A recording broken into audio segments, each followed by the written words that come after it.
Exodus chapter 15. Then Moses and the Israelites sang this song to the Lord. I will sing to the Lord, for he is highly exalted. Both horse and driver he has hurled into the sea. The Lord is my strength and my defense. He has become my salvation. He is my God, and I will praise him, my father's God, and I will exalt him. The Lord is a warrior. The Lord is his name. Pharaoh's chariots and his army he has hurled into the sea. The best of Pharaoh's officers are drowned in the Red Sea. The deep waters have covered them. They sank to the depths like a stone. Your right hand, Lord, was majestic in power. Your right hand, Lord, shattered the enemy. In the greatness of your majesty you threw down those who opposed you.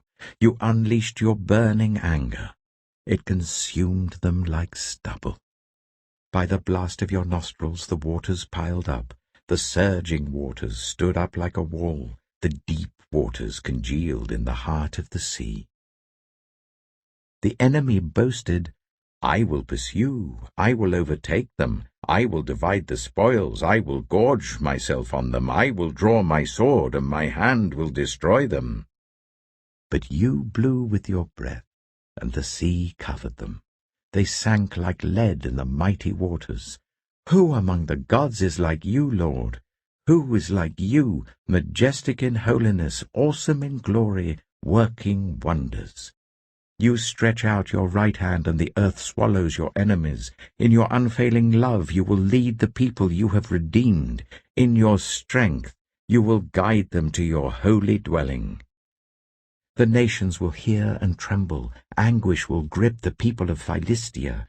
The chiefs of Edom will be terrified. The leaders of Moab will be seized with trembling. The people of Canaan will melt away. Terror and dread will fall on them. By the power of your arm, they will be as still as a stone. Until your people pass by, Lord, until the people you bought pass by. You will bring them in and plant them on the mountain of your inheritance, the place, Lord, you made for your dwelling, the sanctuary, Lord, your hands established. The Lord reigns for ever and ever. When Pharaoh's horses, chariots, and horsemen went into the sea, the Lord brought the waters of the sea back over them, but the Israelites walked through the sea on dry ground. Then Miriam, the prophet, Aaron's sister, took a tambourine in her hand, and all the women followed her with tambourines and dancing. Miriam sang to them, Sing to the Lord, for he is highly exalted. Both horse and driver he has hurled into the sea. Then Moses led Israel from the Red Sea, and they went into the desert of Shur. For 3 days they travelled in the desert without finding water. When they came to Marah, they could not drink its water because it was bitter. That is why the place is called Marah. So the people grumbled against Moses, saying, What are we to drink? Then Moses cried out to the Lord, and the Lord showed him a piece of wood. He threw it into the water, and the water became fit to drink. There the Lord issued a ruling and instruction for them, and put them to the test. He said, If you listen carefully to the Lord your God and do what is right in his eyes, if you pay attention to his commands and keep all his decrees, I will not bring on you any of the diseases I brought on the Egyptians, for I am the Lord who heals you. Then they came to Elim, where there were 12 springs and 70 palm trees, and they camped there near the water. Exodus chapter 16. The whole Israelite community set out from Elim and came to the desert of Sin, which is between Elim and Sinai, on the 15th day of the 2nd month after they had come out of Egypt. In the desert, the whole community grumbled against Moses and Aaron. The Israelites said to them, If only we had died by the Lord's hand in Egypt.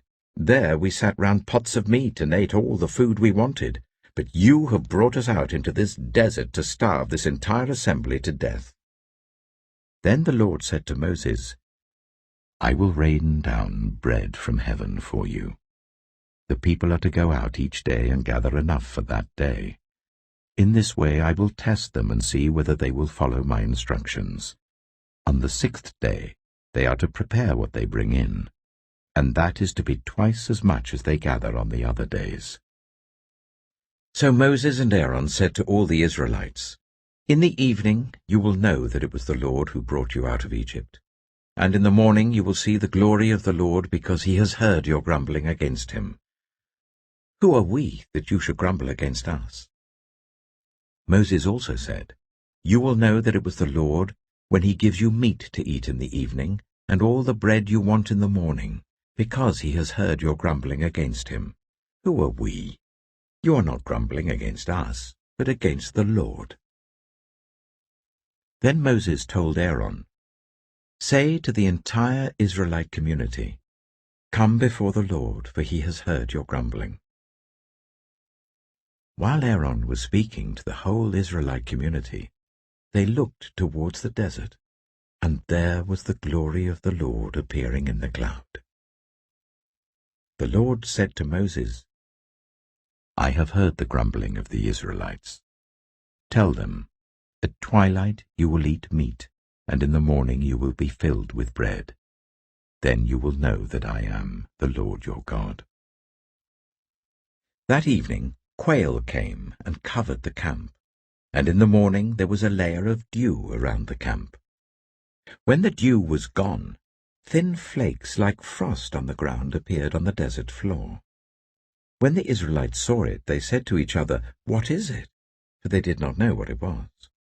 Moses said to them, "It is the bread the Lord has given you to eat. This is what the Lord has commanded. Everyone is to gather as much as they need. Take an omer for each person you have in your tent." The Israelites did as they were told. Some gathered much, some little. And when they measured it by the omer, the one who gathered much did not have too much, and the one who gathered little did not have too little. Everyone had gathered just as much as they needed. Then Moses said to them, "No one is to keep any of it until morning." However, some of them paid no attention to Moses. They kept part of it until morning, but it was full of maggots and began to smell.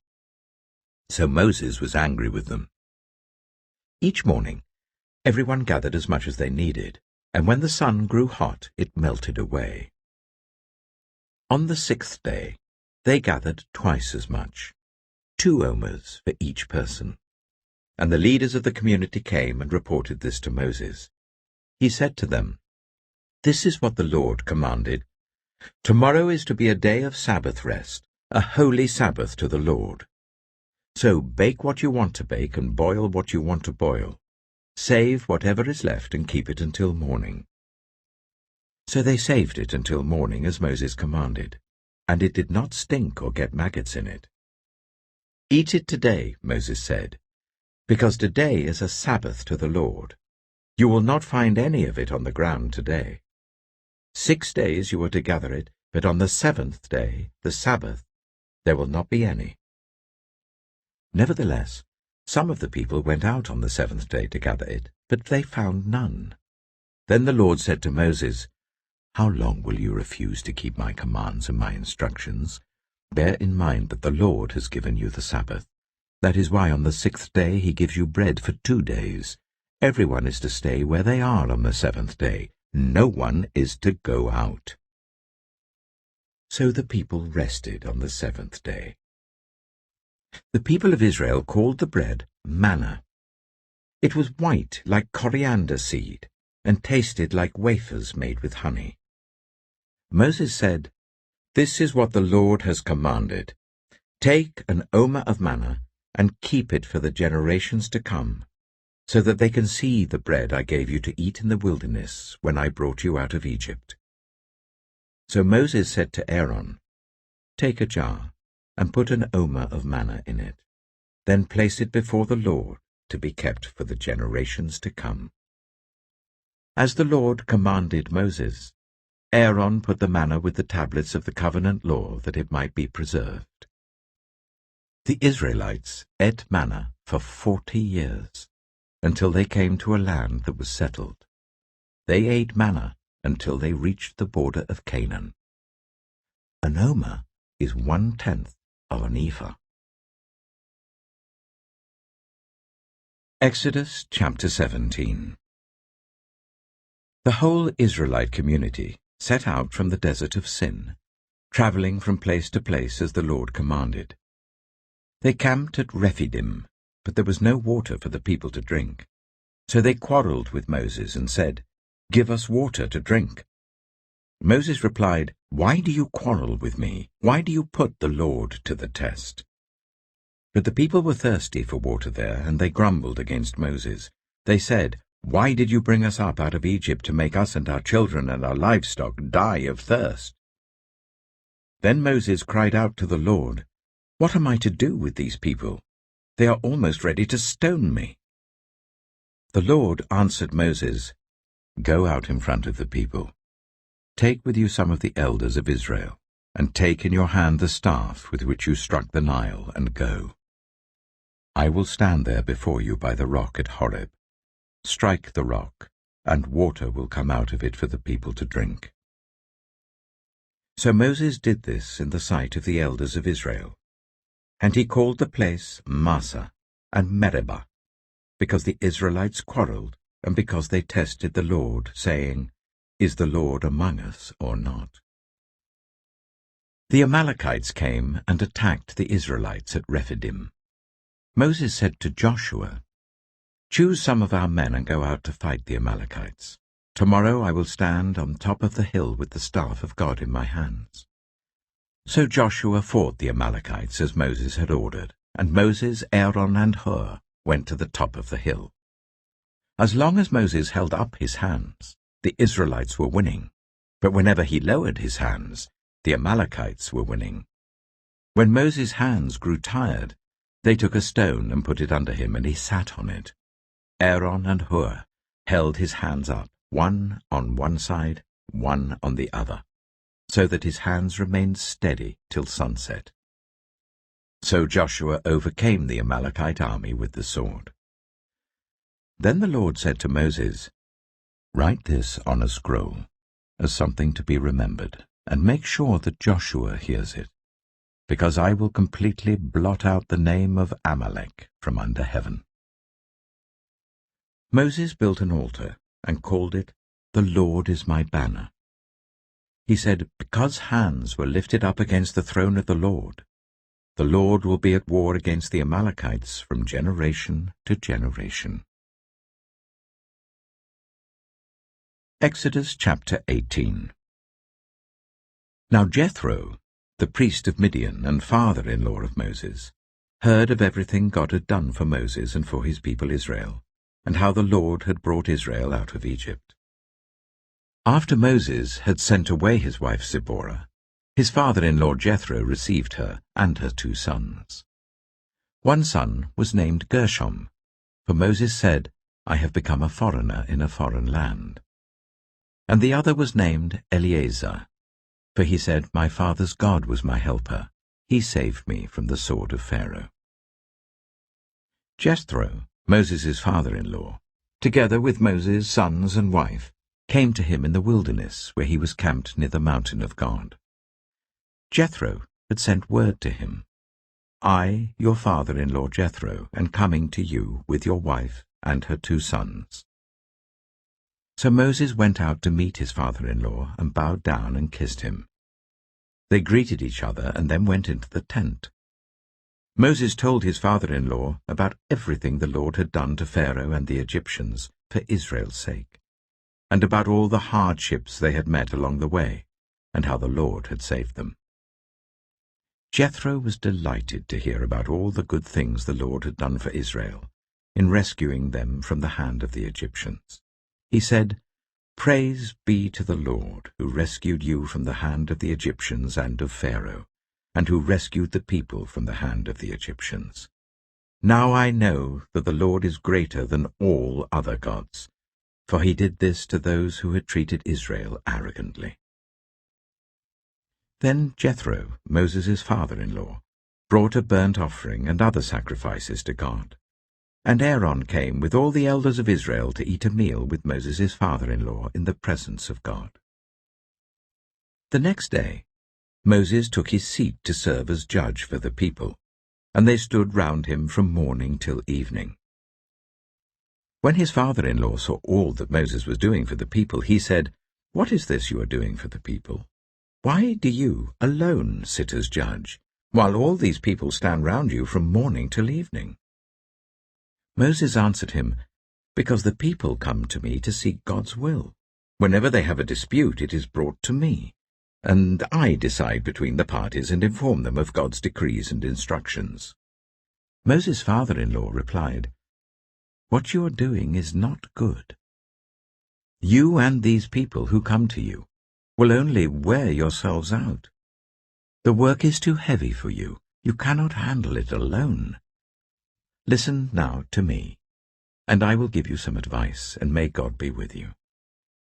You must be the people's representative before God and bring their disputes to him. Teach them his decrees and instructions, and show them the way they are to live and how they are to behave. But select capable men from all the people, men who fear God, trustworthy men who hate dishonest gain, and appoint them as officials over thousands, hundreds, fifties, and tens. Let them serve as judges for the people at all times. But let them bring every difficult case to you. The simple cases they can decide themselves. That will make your load lighter, because they will share it with you. If you do this, and God so commands, you will be able to stand the strain, and all these people will go home satisfied." Moses listened to his father-in-law and did everything he said. He chose capable men from all Israel and made them leaders of the people, officials over thousands, hundreds, fifties, and tens. They served as judges for the people at all times. The difficult cases they brought to Moses, but the simple ones they decided themselves. Then Moses sent his father-in-law on his way, and Jethro returned to his own country.